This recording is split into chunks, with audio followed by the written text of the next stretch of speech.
तो कैसे हैं दोस्तों आप सब। एक बार फिर से हाजिर हूं आप सभी के लिए एक और नए रिएक्शन वीडियो के साथ। मैं हूं आपका दोस्त ऋषभ। तो दोस्तों आज का जो वीडियो है वो बहुत ही इंटरेस्टिंग वीडियो है और बहुत ही इंपॉर्टेंट टॉपिक पर है, क्योंकि दोस्तों ये वीडियो है द चाणक्य डायलॉग चैनल का, जो कि मेजर साहब का चैनल है, आप लोग अच्छी तरीके से जानते होंगे। और दोस्तों आज की वीडियो का जो टाइटल है वो ये रहा, why is China trying to strengthen its friendship with India.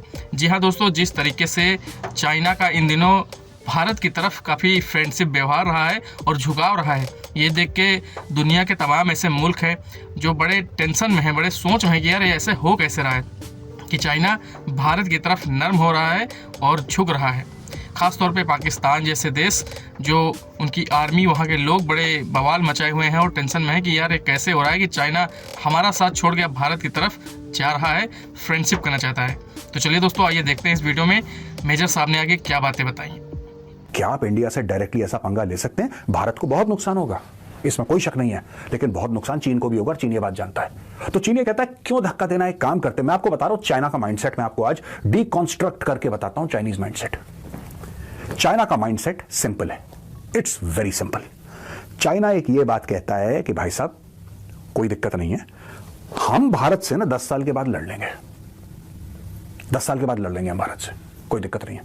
अभी एक काम करते हैं, भारत से सुलह कर लेते हैं। यही चीज चाइना ने करीब 25-30 साल के लिए करी थी पहले। ये जो पूरा आप लाइन ऑफ एक्चुअल कंट्रोल के बारे में सुन रहे हैं, गलवान के बारे में सुन रहे हैं, लोगों को तो नाम ही नहीं पता था कि गलवान जैसी कोई चिड़िया है। क्या किसी को पता था दौलत भाई गोल्डी? ट्राई जंक्शन का नाम किसी ने सुना था? वो साहब वो 1962 1967 ये सब ये पुरानी बातें हैं। बीच में इतने साल जो थे 20-30 साल की बात कर रहा हूं, आज से 20-30 साल पहले सब, जब मैं था लाइन ऑफ एक्चुअल कंट्रोल में, एवरीथिंग वाज क्वाइट।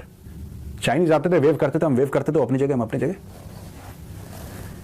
भाई साहब ऐसा कुछ हुआ नहीं कभी, क्योंकि चाइना चुप बैठा था जानबूझ के। चाइना अपनी इकोनॉमी डेवलप कर रहा था और इकोनॉमी डेवलप करते करते चाइना ने इतनी डेवलप कर ली, चाइना ने वेपन्स खरीदे, अब चाइना आंखें दिखा रहा है। वही गेम चाइना दोबारा भारत के साथ खेलने की कोशिश करेगा और खेल भी रहा है। और भारत को पता है कि चाइना क्या गेम खेल रहा है, इसलिए डोभाल साहब को भेजा गया कि साहब आप गेम समझते हो, आप जाओ और जो भी वहां पे बोलना है बोल लो। देखिए भारत को एक बात समझ में आ गई कि चाइना के साथ आप कुछ भी साइन करो उसकी वैल्यू 0 है। 5 मुआहदे थे हमारे चाइना के साथ, we had 5 agreements with China. China ने 5 की 5 फाड़ दी और PP14 में आके बैठने की कोशिश करी। जब गलवान पे आके बैठने की कोशिश करी तब तो हुआ वो कर्नल संतोष बाबू और 16 बिहार वाला जो एक्शन हुआ था। That is why, because they tried to enter Indian territory और वहां पे इंडियंस खड़े थे। कोशिश पूरी करी चाइनीज ने घुसने की, ठोका उनको। तो हमें पता है कि आप आज की तारीख में जो भी साइन करेंगे, आज की तारीख में स्पेशल रिप्रेजेंटेटिव्स का जो डायलॉग हुआ है, आप आज की तारीख में कोई साइन करेंगे 10 साल बाद चाइना उसको वायलेट कर देगा, अगर चाइना को लगा। लेकिन इस वक्त चाइना जो खेल रहा है अमेरिका के साथ एक ऐसा गेम खेल रहा है जिसमें बैलेंस करके कि चलो इंडिया को ना धक्का मत दो अभी। तो आपने देखा पिछले 3-4 साल से सब कुछ शांत है। हां, इंडियन आर्मी ने, इंडियन एयरफोर्स ने मुंह तोड़ जवाब दिया, यह बात सच है, ये बात बिल्कुल सच है। लेकिन ये भी बात सच है कि चाइना ये नहीं चाहता यार कि एक पंगा ताइवान पे शुरू हो जाए, एक पंगा इंडिया के साथ शुरू हो जाए और पूरा का पूरा यहां पे। और चाइना को एक चीज ने बड़ा स्पूक करा है दोस्तों, मैंने चाणक्य डायलॉग हिंदी में ये बात कवर करी थी। क्या स्पूक करा आपको पता है चाइना को? चाइना को पता ही नहीं था कि किम जोंग उन, जो उसका सगा पालतू है, वो 10-12 हजार बंदे अपने रशिया भेज देगा लड़ने के लिए यूक्रेन के खिलाफ। उसने परमिशन नहीं ली चाइना से। चाइना को ऐसा लग रहा था कि मेरा खास पालतू है, उसको लग रहा था मेरा सगा पालतू है, अगर कुछ इतने बड़े डिसीजन लेगा तो पूछेगा भाई साहब कर लूं मैं ऐसा।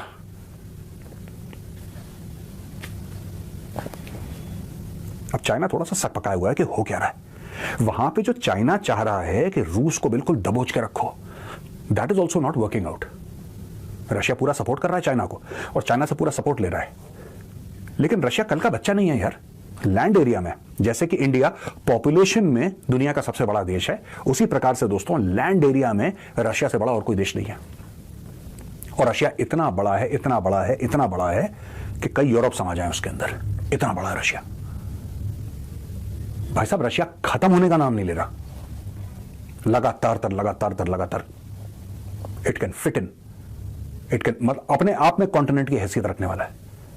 चीन उसको निगल नहीं पा रहा और रशिया एग्जैक्टली वो नहीं कर रहा जो चाइना चाहता है।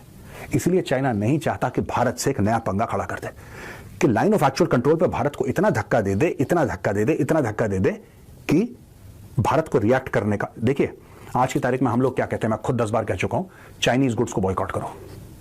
एक गलवान के बाद एक खटास आ गई।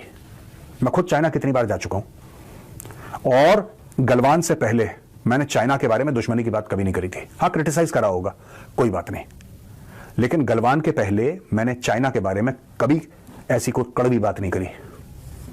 डोकलाम पे आए, क्रिटिसाइज करा, चाइना को दबा के क्रिटिसाइज करा, लेकिन मैंने कभी वो बात नहीं करी जो मैंने गलवान की बात करी थी। And that is true for the rest of India. Example इसलिए दे रहा हूं क्योंकि आपके साथ भी यही सच है जो आप देख रहे हैं प्रोग्राम मेरा। आप अपने दिल से पूछ के देखिए, आपने कभी चीन को दुश्मन नहीं समझा, लेकिन जब हमने फोटो देखी कर्नल बाबू की और उन वीर बहादुरों की, हमारे भाइयों की जो वीर गति को प्राप्त हुए गलवान पे, तब आपके मन के अंदर गुस्सा आया। उसके पहले आपके मन के अंदर गुस्सा नहीं था, और चाइनीज जानते हैं कि भारत में गुस्सा है इस चीज को लेकर। तो दोस्तों ये देखिए आप लोगों ने वीडियो और देखा कि भाई मेजर साहब ने कितनी इंपॉर्टेंट बातें इस वीडियो में बताई हैं और काफ़ी अच्छी तरीके से समझाया है कि आज दुनिया में भारत किस जगह पर खड़ा है और बाकी जो मुल्क हैं, बाकी जो देश हैं, वो आज किस नज़रिए से भारत को देखते हैं। तो देखिए दोस्तों, अमेरिका एक ऐसा देश है जो अपने आगे किसी दूसरे मुल्क को बढ़ता हुआ नहीं देख सकता, और कभी कोई मुल्क बढ़ने की कोशिश भी करता है तो उसे इस दुनिया के मामले में उलझा लेता है। कहीं किसी से लड़ाई करवा देता है, कहीं चाइना भारत से लड़ाई करवा देता है, मामलों में उलझा देता है, कहीं रूस और चाइना को आपस में कई मामलों में उलझा देता है। तो ये अमेरिका का हमेशा से ही ये चीज़ें उसके अंदर रही हैं कि कोई भी मुल्क अमेरिका से आगे नहीं बढ़ सकता है अमेरिका के होते हुए। उसकी सोच रही है, वो किसी मुल्क को आगे बढ़ते हुए नहीं दे सकता है, और ये चाइना को भी पता है और ये भारत को पता है, पूरी दुनिया को पता है। और दूसरी तरफ चाइना, अभी जो वहाँ की गवर्नमेंट है वो काफ़ी मजबूत है, लेकिन ऐसा नहीं है कि पूरे चाइना में सिर्फ चाइनीज़ गवर्नमेंट, जो सी जिनपिंग की गवर्नमेंट है वही है चाइना में, ऐसा नहीं है। उसके भी प्रतिद्वंदी हैं, उसके भी खिलाफ लोग खड़े हैं खुद चाइना के अंदर। तो ये मत समझिए कि भाई सी जिनपिंग का विरोध करने वाला कोई नहीं है, बहुत सारे लोग हैं देश में, खुद के उसके देश चाइना में हैं और बाहर भी हैं। कई सारी अपोजिशन पार्टियाँ हैं जो सी जिनपिंग के खिलाफ कई चीज़ों पे काम कर रही हैं और खुद की गवर्नमेंट लाने की कोशिश कर रही हैं। लेकिन जिनपिंग की जो सरकार है, सी जिनपिंग की, वो भी बहुत ही मजबूत है।